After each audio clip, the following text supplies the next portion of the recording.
All right, y'all, so when it comes to training with a closed loop resistance band such as this one, I want to go over two very important aspects of training with this type of tool. The first one is going to be how to grip it, and the second one is going to be how to manipulate the resistance and the tension that you get out of the band. All right, now let's start off with gripping the band. Now, when you pull the band out of the package, first thing you're going to want to do, what people tend to do, is just simply grab the band this way, okay? Now what happens is, watch what happens to my hand. As I pull, it starts to pull my pinky finger and my index finger this way. If I pull hard enough, this is what happens, okay? This becomes very uncomfortable over time as you have your fingers choked up here. And now all your grip is mainly on these fingers here. So that can become very uncomfortable when your fingers get clenched up there. So in order to avoid that, you can do it a smarter way. You can put your arm or your wrist through the loop this way, okay?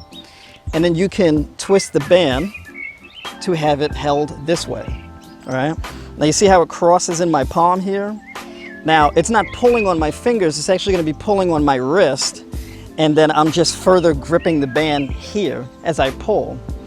Now this is very good for if I'm doing, any type of pull down exercises where I'm pulling down or I'm rowing, pulling towards me with a thick band with a lot of resistance.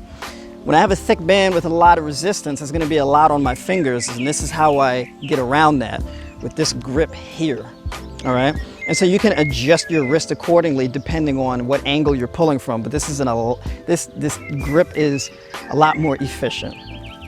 Now, you can also do that grip with other exercises besides rowing, like certain tricep exercises where you're pulling down, right? So for example, let's say if I'm doing a tricep push down, I can hold it this way also and pull down this way, okay?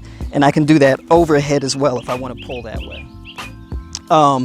But for bicep and tricep exercises, things of that nature, there's a different grip that I want to go over. And that grip is going to be simply just gripping it this way. Now what this allows me to do is I can alter the tension that I put on the band by where I place my hands. If I place my hand here and do that exercise, this is going to be the least amount of tension. If I want to increase the tension, I can just grip lower. Now this also works if you start to lose your grip, maybe your forearms are giving up a little bit, you got some slack so you don't immediately lose the band, okay? In addition, this is a very good grip to do if you want to strengthen your forearm muscles. Let's say I'm doing a bicep curl. Now, with the biceps, the tighter you squeeze your fist, the more bicep activation you get.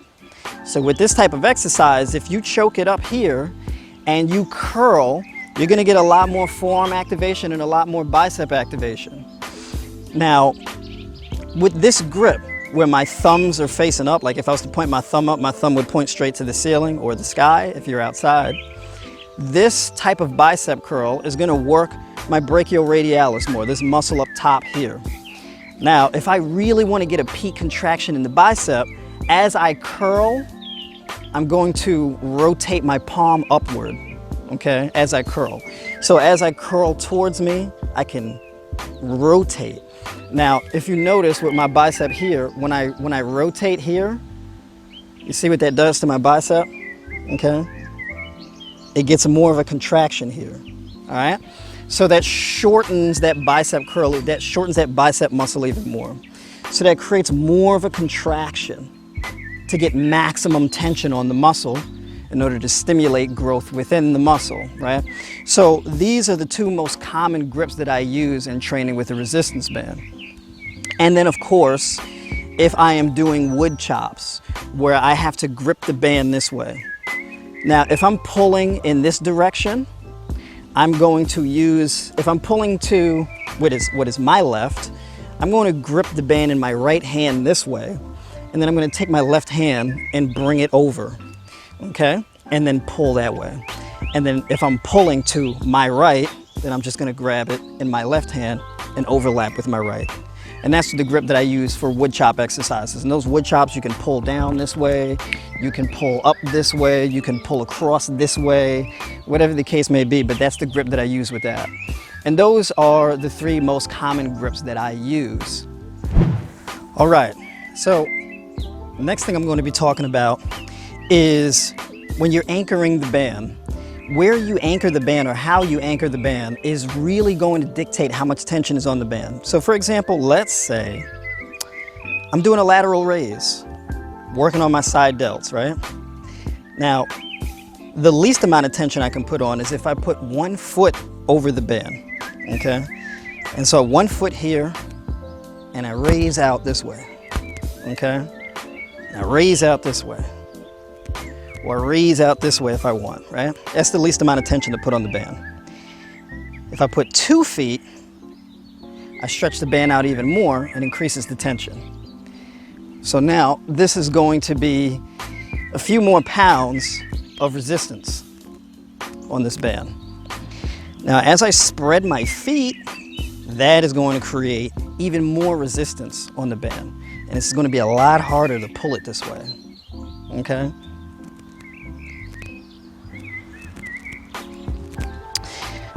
Now, in addition, if I wanted to increase the resistance even more, I fold the band in half and put it under 1 foot. Okay. Now this is a bit too much resistance for me, or for this band for that matter, right? But if you were to do a different exercise, maybe if you do an exercise this way or whatever the case is, you may want to double it, right? Depending on the exercise, if it's a bicep curl or something like that, and you need more pounds or more resistance in general, that's what you would do, okay? So you can put 1 foot, 2 feet, spread your feet, fold the band in half, and that is one of the ways that you create or optimize for resistance, to create more resistance. Now, in addition, if I wanted to create more resistance, now you see this is the conventional way of holding the band here. The way that I was explaining before, the way that most people grip the band and it bothers their fingers on the outside. So of course, what you can do, let's say if I'm doing a bicep curl, I would hold the band in the second way that I showed you, right? And put 1 foot and do a bicep curl, right? I can do a hammer curl, and I can do a conventional bicep curl where I turn the palms up, okay? Or if I wanted to do a reverse grip curl, rather than having the tips of the band come out the top, right, of my palms, I just switch the grip this way, okay? And do the curl this way.